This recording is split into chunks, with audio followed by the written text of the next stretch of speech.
Hello friends, in today's video, we are diving into some valuable tips and tricks for taking care of beautiful Graptopetalum paraguayense. It is native to Mexico but is commonly grown as an ornamental plant in other parts of the world. The Graptopetalum paraguayense is also known as ghost plant because of the residue on the leaves making it look like a ghost. The ghost plant has a spreading and creeping habitat that reaches 20 cm high by 60 cm wide. Ghost plants have thick leaves that hold excess moisture, so the plant can withstand periods without rain. The plant is related to and resembles Echeveria, which is common and fairly hardy succulent plant, often used in container gardens.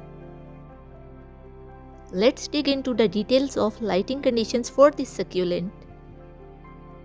Unlike most succulents, the ghost plant thrives in bright, direct sunlight as well as bright, indirect sunlight. Your ghost plant will also change color depending on its light level. In direct sunlight, the succulent appears as a bit more pinkish, while in shady areas, it appears more blue-grayish.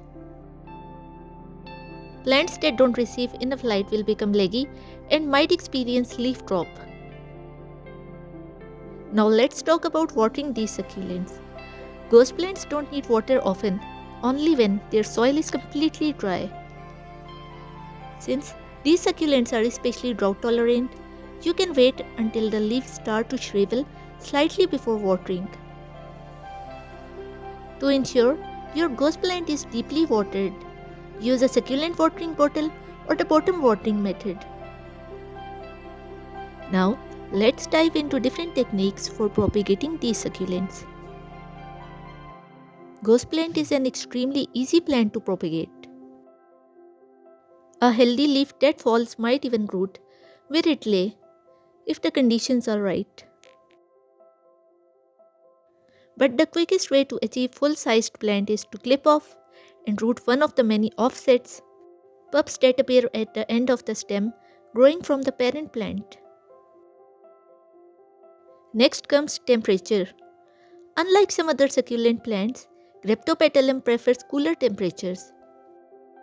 Not only can they tolerate frost, but they thrive between 65 degrees to 75 degrees.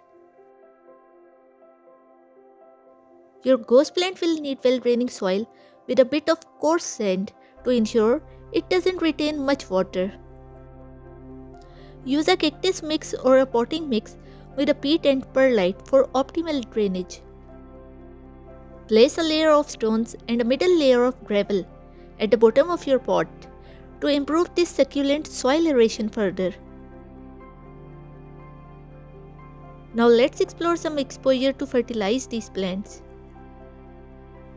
All plants need some form of nutrients in order to grow and flower. But most succulents grow quite well in a low nutrient soil and might even react badly to too much fertilizer, which can burn the leaves. Using a soil enriching approach like manure tea or side dressing compost is enough to give your ghost plants vigorous. At most, a very light annual feeding with a diluted cactus fertilizer will be sufficient. Like any other succulents, it's best to repot your ghost plant during the growing season in the spring or fall, to ensure your succulent has a plenty of time and energy to adjust to its new home and recover from the move.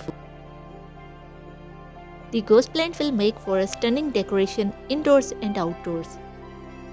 Just be sure to give them a proper care when growing indoors, as they become a bit more of a challenge but are still very manageable if you give your plant enough love.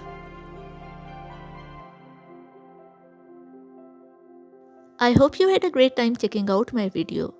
Let me know what you thought and what else you would like to see in the future video. Thank you.